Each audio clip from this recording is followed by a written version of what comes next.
নমস্কার, অনেকদিন পর আবার ফিরে আসছি। আমি যেটা বলি, এখন এই যে দুর্যোগপূর্ণ আবহাওয়া চলছে বলছে এক সপ্তাহ, এমনিতে 10 দিন, এখন বোঝা যায়নি। আজকে আমি 19শে জুন আজকে আমি ভিডিওটা করছি, মানে এখন বৃষ্টি পড়ছে, নিম্নচাপ আবার মৌসুমী অক্ষরেখা যোগ করেছে, বর্ষার বৃষ্টি দুটো যোগ ফলে এখন বৃষ্টি চলছে, ঝড় চলছে, প্রচুর গাছকে শুয়ে ফেলছে। দেখছেন বাংলা চলছে।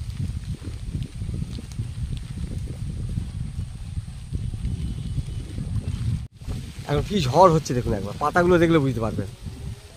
এখন আগামী 2-3 দিন এরকম থাকবে বলছে ওয়েদারটা। অত্যন্ত ঝড় হচ্ছে, শুয়ে পড়ছে, সেই জন্য গাছ বাঁধছে। সব ফুল ভর্তি হয়ে গেছে গাছে, অসুবিধা নেই, সব বাঁধতে হবে। ঝড়ে সব শুয়ে পড়েছে, আর মানে এদিকে হেলে গেছে, এলোমেলো হয়ে আছে গাছে। কারণ আমি তো জল ঝড়ের সময় ভিডিওটা করছি, আমি আবার ফল হলে আবার দেখাবো। গ্যাপটেড চারার একটা বিশেষ গুণ বলি, এই যে মা গাছটা, ওটা তো আপনার জংলি গাছ, মানে আগাছা, ফলে এর ক্ষমতাটা বেশি। প্রচুর জল ঝড় হলেও সহজে মরবে না বা সহজে ঢলে পড়বে না, এগুলো সুবিধা আছে। এখন এই যে ফুল এসছে, আসতে পেরেছি কিনা দেখুন। যে আমি বলছিলাম না আগে ভিডিওতে যে ব্যাঙ্গালোর পারলে আমরা পারবো না কেন, আমি চেষ্টা করছি। ফুল এনেছি, আমি নিশ্চিত ফল ধরাতে পারবো এবং সফল হবো বলে আমি মনে করি। জানি না এখন প্রাকৃতিক দুর্যোগ কী হয়, মালিক কি সাজিয়ে রেখেছে। দেখ আমি রেনকোট পরে করছি, মনে ভিডিও করছি, কিছু মনে করবেন না। এখন ব্যাপারটা কি, গ্যাপটেড চারা কেন দরকার? এই জন্যই, গ্যাপটেড চারার মা অর্থাৎ গোড়াটা তো আগাছা, আগাছা কত সহ্য করতে পারে, ঝড় জল বন্যা, আগাছার মরণ আছে। সেই জন্যে এরা টিকে থাকবে এবং টেকসই হবেই হবে। এই হচ্ছে বিজ্ঞান। তা মোটামুটি গ্যাপটেড চারাগুলো আনা হয়েছে ছত্তিশগড় থেকে, এনে চারা লাগানো হয়েছে। দেখা যাচ্ছে দিব্যি ফুল আসছে।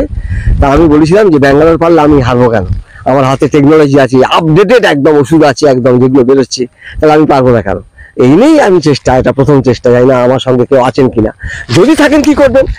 আমার গাছ কুমড়াচ্ছে না, দেখতে হবে, তার জন্য ওষুধ জানেন আপনারা। আর এই যে দুর্যোগপূর্ণ আবহাওয়া গেল, এরপরেই কিন্তু থামলেই, সুযোগ বুঝলেই ওষুধ দিতে হবে। মেরিভন প্রতি লিটার জলে 1 মিলি, গোড়া স্প্রে হবে, পাতা স্প্রে হবে। মেরিভন মানে আমি আমিস্টার টপের থেকে করাতে যেতে বলছি। নিরাভিষ ডুও একদম নতুন ওষুধ বেরিয়েছে, 1 মিলি করে এখন স্প্রে করতে হবে। এখন নতুন, আপনি যেমন অসময়ে টাকা নেবেন, তেমনি দামি ওষুধে যেতে হবে। ক্যাবলিও টপে কাজ হবে না, আর আপনি আমিস্টার টপে কাজ হবে না। যদি থেকে থাকে দেবেন, কিন্তু এখন সঙ্গে সঙ্গে খুব দামি ওষুধে, আপডেটেড ওষুধে চলে যেতে হবে আপনাকে। কারণ ওগুলো রেজিস্ট করে গেছে হয়তো ছত্রাকগুলো, আমি জানি না। অর্থাৎ রিজিয়ন, কলা রিজিয়ন অঞ্চলটা গ্যাঞ্জাম হবে। কলা রিজিয়ন মানে শিকড়ের এই অঞ্চলটাকে বলা হয়, মানে আমাদের এগ্রিকালচার ভাষায় কলা রিজিয়ন। ওই কলা রিজিয়নটা কিন্তু ডিস্টার্ব করবে এই কন্টিনিউ এখন 1 সপ্তাহ বৃষ্টিতে। সাবধান হবেন কিন্তু। যদিও আগাছা তবু তো ওটা তো জীবন, হ্যাঁ, লিভিং বিংস তো, তাই ওটারও সমস্যা হতে পারে। সেই জন্য কিন্তু আমি থামলেই ওষুধ দেবো। কিন্তু ওটা যেটা বললাম, মেরিভন 1 ml করে, অথবা কেউ না পেলে নিরাভিষ ডুও 1 ml করে দিয়ে স্প্রে করা চলবে। সেই সঙ্গে 50টা দেবেন 1 গ্রাম করে, কারণ ও টেকসই, মানে গাছকে বর্ষা খরা মানে এর থেকে রক্ষা করবে। এইটা নিয়ে কিন্তু স্প্রে করবেন। এখন গাছকে তাতায় নিয়ে থামুক, রোগা হয়ে আছে কেন দেখছেন। এখন গরমের সময় আমরা সার বেশি দিই না, তাহলে গাছটাই নষ্ট হয়ে যাবে। এবারে এখন থেকে তো শুরু হলো, অনেকদিন ধরে ফল দেবে।